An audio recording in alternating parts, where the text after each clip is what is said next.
오늘의 주제는 노아 언약, 그리고 바벨탑, 그리고 예수입니다. 오늘 주간에 창세기 8장에서 11장, 그리고 마태복음 1장을 묵상하게 되실 텐데요. 하나님의 언약, 그리고 그에 상응하는 인간의 태도가 극명하게 나와 있습니다. 그것을 좀 쉬운 말로 이렇게 좀 풀어보았는데요. 허물을 덮어주기, 혹을 들춰내기, 그리고 기염 토하기, 그리고 기도 토설하기. 사람들이 자기의 태도를 어떻게 가질 것인가 하는 것은 전적으로 자기 결정입니다. 하지만 그 결과에 대해서는 책임을 져야 합니다. 그런데 그때 하나님께서 언어를 통일시키시고 또 언어를 다양하게 하시면서 개입을 하십니다. 그것이 저 유명한 바벨탑 사건이었고요. 그런 여러 가지 역사 속에서 하나님의 경륜이 드디어 때가 차서 이루어진 것이 예수 탄생이었습니다. 그것은 구약 예언의 성취였습니다. 그래서 이상 세 가지 주제를 하나로 묶어서 짧은 시간 동안 말씀드리도록 하겠습니다. 첫 번째로는 노아 언약이었는데요. 홍수로 모든 것이 쓸려져서 아무것도 안 남은 상태입니다. 노아의 가족은 세상에 휩쓸려 다니지 않았기 때문에 세상과 더불어서 휩쓸려 버리지 않았습니다. 살아남았습니다. 우리 교회에서는 개척 초부터 끝까지 살아남자 하는 것이 모토입니다. 저도 그렇게 해서 이제 13년째 목회하고 있고요. 그리고 여러 장로님, 집사님들께서 교회를 지키고 계십니다. 그것뿐만 아니고 교회를 넘어서 세상에 시류에 휩쓸리는 일이 없도록 우리가 굉장히 조심해야겠습니다. 노아의 방주 안에서는 그 가족들 8명이 천국을 경험했습니다. 사자가 어린 양을 잡아먹지 않는 그러한 일들을 경험한 것이죠. 그런데 그 천국을 경험했던 노아의 가족들도 역시 죄인들이었습니다. 아담의 후손이었습니다. 바로 그 노아의 가족들이 다시금 창조돼서 번성하는 인류의 조상이 되었습니다. 중요한 점은 이제 묵상하시면서 보시게 되겠지만은 정화된 땅에 나오려면은 우리가 부단히 많은 노력을 기울여야 한다는 것입니다. 그죠? 입 벌리고 있으면 내 입 안으로 사과가 떨어지는 것이 아니고요. 사과나무를 흔들어야 됩니다. 타고 올라가야 됩니다. 따야 됩니다. 아니면은 열리기까지 얼마나 많은 걸음을 주고 또 비바람이 불면 그것 좀 떨어지지 않게 해달라고 기도를 드려야 되고 얼마나 많은 노력을 해야 되는지 모릅니다. 그래서 흔히 얘기하듯이 예배당에서 기도만 하면 된다. 천만의 말씀입니다. 기도하는 사람들은 그에 버금가는 엄청난 노력을 해야 하는 사람들입니다. 그랬을 때 그렇게 살아남은 사람들에게 하나님께서는 내 무지개라고 하세요. 내 무지개라고 하시면서 그것을 증표로 주십니다. 무엇에 대한 증표로요? 다시는 물로 심판하지 않겠다라고 하는 그러한 것에 대한 증표였습니다. 이 무지개를 보면서 저는 참 항상 차를 타고 지나갈 때마다 감해졌습니다. 가끔 가다가 온타리오 호수에 이렇게 너머로 무지개, 큰 무지개 보이시잖아요. 이야, 저거 만약 쓰나미처럼 밀고 올라오면은 우리 집하고 교회는 그냥 3, 4초 안에 그냥 넘어간다. 그 호수만 봐도 사실 그때 보면 무섭습니다. 이 구름이 일고요. 40일을 하늘하고 땅에 구멍이 뚫어져 가지고 퍼붓는데 그것은 공포, 아니 죽음 그 자체였을 겁니다. 그런데 지금 하나님께서 내 무지개라고 하시면서 말씀하시는 이때의 하늘을 쳐다본 구름은 아름다운 것이었습니다. 그래서 저는 427나 QEW를 지날 때마다 하나님을 찬양하고 그 무지개를 주신 하나님을 찬양하고 적어도 내가 아무리 못된 짓 해도 물로는 망하지 않겠구나. 그래도 물가루는 가지 말아야지. 라고 하는 마음을 되새기고 있습니다. 그것이 기억의 바로 중요한 점입니다. 우리가 예수님, 하나님, 성령님을 기억하면서 그분 하나님의, 삼위 하나님의 자비를 기억하면서 한편으로 세례를 받고 또 구원받은 사람으로서 천국 갈 사람들로서 매주일 이렇게 예배당에 나와 있는 것, 그것은 전적으로 하나님의 은혜입니다. 더구나 오늘 본문 말씀처럼 삼라만상, 이 거대한 대우주뿐만 아니고요. 많이 공부하신 분들이 옛날부터 우리의 몸을 소우주라고 하였습니다. 이 삼라만상의 운행이 전부 하나님의 은혜입니다. 오늘 하루를 다 지내시고 침대에서 감사기도를 드리실 때 내 한 몸에 어디가 막히지 아니하고 이 캐나다에 어딘가 막히지 아니하고 전 우주에 경제가 막히지 아니하고 제대로 돌아가게 하셔서 감사합니다 라고 기도를 드리시는 것은 바로 오늘 성경이 지지하고 있는 그러한 하나님의 은혜입니다. 하나님께서는 심판으로는 사람을 변화시킬 수 없다고 말씀을 하십니다. 그래서 무조건 혼내키기만 하는 그러한 교육은 인간에게 합당하지 않습니다.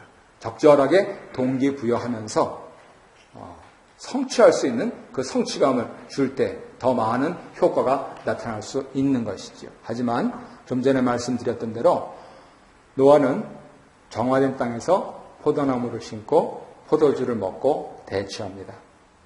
우리 기독교인들이 하나님을 잘 믿고 하나님께서 참 많은 복을 내려주셔서 어떻게 내가 한국에 있었다면 살지 못할 그런 삶을 캐나다에서 살게 하실 때 굉장히 조심하셔야 됩니다.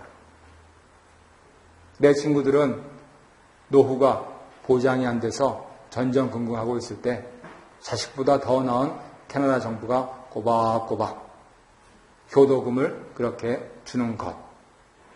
우리 젊은 사람들까지도 그것을 기대하면서 열심히 노동을 하고 있는데 이렇게 풍요로운 나라에서 평안하게 경제생활을 하는 일들을 있을 때 그것을 단지 만끽만 한다라고 한다면 하나님께서 노아와 같은 입장이 되지 말라고 하는 그러한 법이 없을 수는 없습니다. 그래서 항상 잘 사는 나라를 보면은 조상들이 열심히 이렇게 노력하셔서 후손들이 그러한 풍요를 누리는데 우리 옛 어른들 말씀처럼 부자 3대 없다 하는 것. 그것을 다시 내 것으로 삼아서 발전시키고 그리고 다시 반성하면서 나누고 하는 그러한 일들이 있을 때 그것이 1절 말씀드린 조나탄 에드워드 가정처럼 6대 이상 가는 것이지 그저 당장 눈앞에 있는 이 현실 속에 만취하고 만다. 그러면 노아의 가정에 임한 이러한 일들이 임하지 말라는 법이 없습니다. 아버지가 대낮에 대취해서 벌거벗고 누워있는 것을 둘째 아들 함이 보았습니다. 키득키득거렸던 것 같습니다. 사실은 역사적으로 증명된 것인데요. 역사를 변화시킨 대부분의 인물은 차남입니다. 저 자신이 장남이라서 그 연구서를 읽을 때 굉장히 기분이 나빴는데 왜 내가 역사를 변화시켜야지? 왜 내 동생이 변화시키냐? 어쩔 수 없는 것 같아요. 우리가 이 직계, 반계 나누면서 이 차남들은 자기의 족보를 또 개척해 나가야 되니까 그만큼 더 스마트해지는 것 같아요. 어쨌든 굉장히 뛰어난 아들이었던 것 같습니다. 그런데 그만 아버지의 실수였지만 그 아버지의 실수를 덮기보다는 그것을 들추어내는 것에 만족해서 저주의 대상이 되고 말았습니다. 똑같은 일들이 이제 셈 집안에서도 나오는데 셈 집안은 에벨 집안이라고 불렸습니다. 그 뒤에 창세기 10장, 11장을 쭉 읽어보시면 그렇게 나와 있는데 그 에벨의 아들 중에서도 역시 두 번째 애가 탁월했던 것 같아요. 욕단이라고 하는 사람이었는데요. 창세기 10장 25절에 나와 있습니다. 근데 바로 그때 세상이 나뉘어서 망했다. 이렇게 성경은 말씀을 하고 있습니다. 어쨌든 내가 만약에 다른 사람보다도 스마트하다고 생각하시면은 혹시라도 이렇게 잘못되지 않을까 굉장히 조심을 해야 하는 것이죠. 반면에 다른 두 아들 셈과 야벳의 기특한 태도가 나옵니다. 아버지의 수치를 보지 아니하고 뒤로 뒷걸음질 쳐가서 아버지의 실수를 덮어드리는 것. 그래서 기독교는 허물을 덮는 것을 아주 중요한 덕목, 위대한 것으로 강조를 합니다. 그래서 신약에서는 뭐라고 얘기합니까? 무엇은 허다한 죄를 덮느니라? 사랑은 허다한 죄를 덮느니라 라고 하면서요. 물론 목사나 또 장로님들이 잘못하시면 지적하셔야 돼요. 그렇게 하시면 안 됩니다 라고 해서 바로 시정되어야 됩니다. 하지만 그것을 이번 주간에 또 신문 보고 제가 깜짝 놀랐는데요. 뭐 A 목사님, B 장로님 뭐 이러면서 하는 것, 그것은 대단히 옳은 태도가 아닙니다. 한국에 고신에서 갈라져 나온 고려파라는 데가 있는데 거기에서 신학교가 좀 이상하게 지금 한 교회로 몰려갔어요. 그런데 제가 참 감탄했던 것이 그 고려파 목사님들이 우리 고려파는 고신에서 고소하지 않는 그 정신으로 나온 총회다 해가지고 불법적으로 신학교를 강탈당했어도 다른 신학교를 세우지 법정에, 요즘 하도 교회에서 법정에 나가지 않습니까? 근데 법정에 고소하지 않고 우리 헌금 모아서 다시 신학교에 세웁시다, 이렇게 대안을 세우셨더라고요. 그래서 지금 토론토 현지에서 지난 주간에 보인 여러 가지 일들과 비교하면서 아하, 이분들이 바른 길을 가고 계시구나 하는 부분들을 깨달았습니다. 어쨌든 그 태도의 순간적인 선택의 순간은 잠깐일지 모르지만 결정된 것은 영원합니다. 그래서 두 아들은 복을 받고 한 아들은 저주를 받았습니다. 그러한 가정에서 오직 은혜와 사랑으로 완악한 사람들을 구원하시기 위해서 때를 기다리겠다, 하나님께서는 그렇게 열심을 품고 계십니다. 사람들은 몇천 년이 흘렀는데요 라고 얘기할 수 있을지 모르지만 하나님께서는 그것을 하루나 이틀처럼 처리해 버리실 수도 있습니다. 이랬을 때 정말 중요한 태도의 문제가 두 번째 나옵니다. 두 번째는 교만한 바벨탑에 대해서 나오고 있습니다. 사실은 시기적으로나 또 논리적으로 볼 때 이 장이 여기에 끼어들면 안 된다라고 보통 성서학자들이 그렇게 얘기를 합니다. 그런데 왜 여기에서 바벨탑 얘기를 하실까 하는 부분들 묵상하시면서 잘 생각을 해보시고요. 노아가 홍수에서 심판을 면하고 그의 가족을 살려놨지만 아담이 불순종했듯이 가인이 폭력적이었듯이 하나님의 축복으로 번성한 노아의 가족들도 역시 얼른 커가지고 내 이름을 내자, 내 역량을 좀 발휘를 해보자 라고 하는 그러한 성향을 가지고 있었습니다. 그래서 노아 한 사람으로 말미암아서 70민족이 나왔다라고 성경은 기록합니다. 다시 한번 말씀드리지만 함은 뛰어난 아들이었던 것 같아요. 함을 통하여서 30민족이 나옵니다. 셈을 통하여서 26민족이 나오고요. 야벳을 통하여서 14민족이 나옵니다. 그 창세기 21장의 족보를 쭉 수를 세보시면 그렇습니다. 결국은 70민족을 번성하고 축복하신 하나님, 그분께 영광을 돌려야 마땅한데 사람들은 그 결정을 어떻게 내렸느냐면 탑을 쌓는 것으로 내려버렸다는 것입니다. 언제쯤 그랬을까 하는 것은 11장을 잘 읽어보시면은 10장 11장 속에서 바로 조금 전에 말씀드린 에벨 때 그랬다라고 하는 것을 알 수가 있습니다. 제가 사진 3장은 갖고 나왔는데요. 조금 이따 보여드리고요. 예멘에 보시면은요, 고대 도시 시밤이라고 하는 데가 있어요. 건축사가들이 이것을 고대 마천루라고 하는 표현을 아시죠? 뉴욕에 있는 그 빌딩수 마천루라고 하지 않습니까? 그런데 고대 마천루라고 부릅니다. 진흙으로 벽돌을 만들어가지고요, 15층 이상을 쌓습니다. 건조한 데니까 물론 오래 갈 수 있겠지만은 어쩌다가 비가 한 번 오면 진흙 벽돌이니까 허물어져요. 그러면 다시 또 쌓습니다.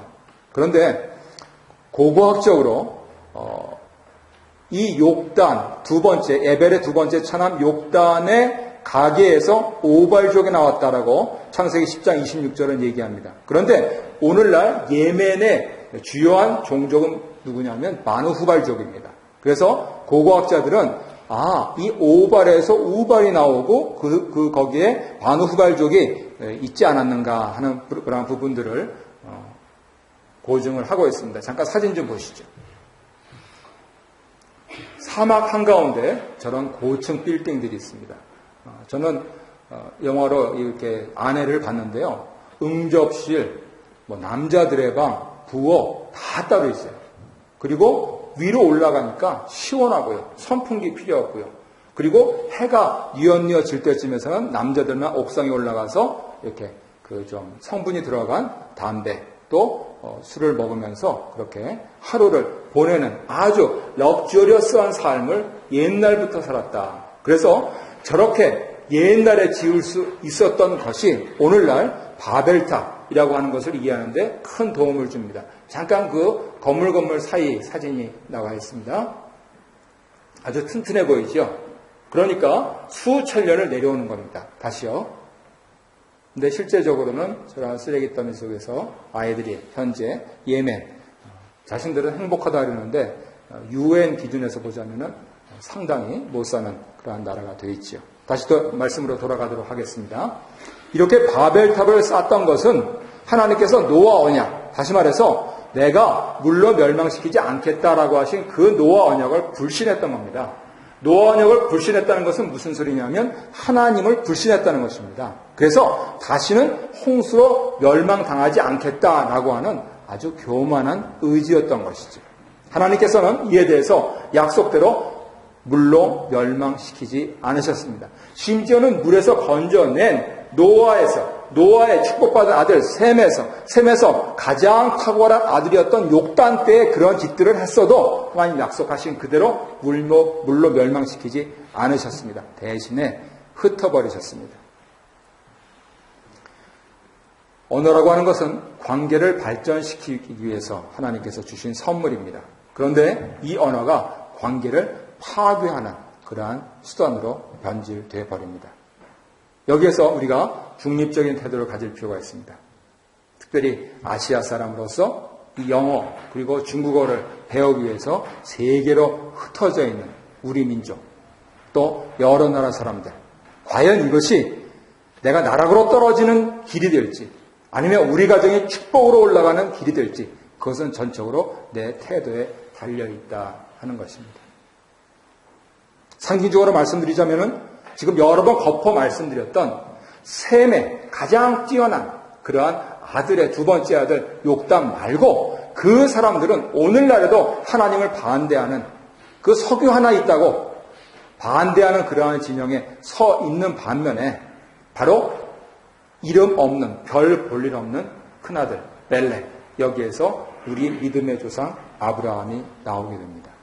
전혀 별 볼 일 없는 사람이었지만 하나님께서는 그로 하여금 다시 그 본토와 친척과 아비집을 떠나면서 하나님의 민족을 이룰 수 있는 그러한 사람으로 나게 하셨다 하는 것이 오는 주일날 우리가 묵상하게 될 본문 속에 잘 기록이 되어 있는 것입니다. 그래서 이처럼 언어의 문제가 우리에게 축복의 근거가 될지 아니면 저주의 빈거가 될지 하는 것은 전적으로 우리가 갖고 있을 태도입니다. 이 가운데 계신 기러기 엄마들 가운데서도 아빠를 위해서 날마다 기도하시고 그리고 얼른 가정이 이렇게 다시 합하고 우리 아이들이 또 엄마 아빠가 희생하는 것만큼 그렇게 잘 자라서 믿음의 사람들이 되고 이 사회와 그리고 교회를 위해서 쓰임받는 귀한 일꾼이 되게 해달라고 기도하는 것은 마땅한 것입니다. 그러니까 모르긴 몰라도 우리 교회 기러기 엄마들은 전부 새벽기도 나오시길 바랍니다. 언제 기도하시겠습니까? 그때 교회로 모여서 기도하시면서 아빠의 건강과 사업과 또 가정의 안녕과 행복을 위해서 그리고 믿음 있는 가정으로 거듭나기 위해서 기도하는 것은 대단히 마땅하다 이렇게 볼 수가 있겠습니다.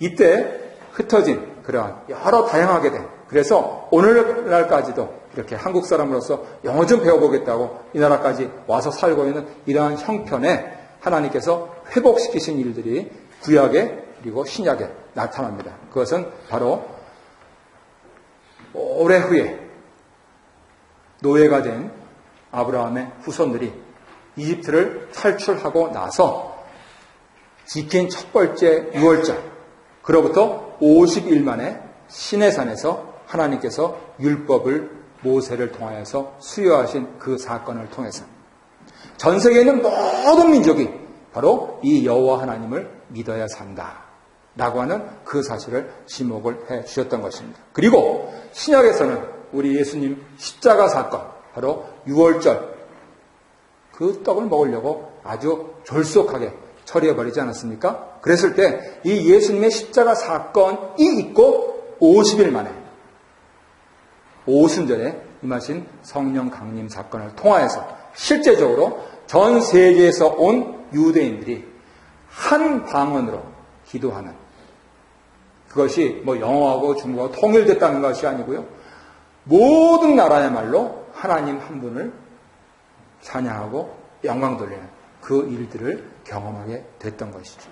그래서 바로 이 예배당에서도 오전 10시간에 캐네디인들이 예배를 드리며 하나님께 영광 돌리고, 우리 한국인들이 2시에 모여서 하나님께 영광 돌리고, 주일날 우리가 차지하고 있기 때문에 자리를 뺏긴 아랍인들은 금요일날 밤 6시에 모여서 하나님께 영광 돌리고 하는 그 일들을 행하고 있는 것입니다. 그래서 오직 율법, 오직 성령, 오직 예수, 이것 외에는 하나님께로 갈 수 있는 길이 없다 하는 것을 분명하게 말씀을 해 주셨던 것이죠.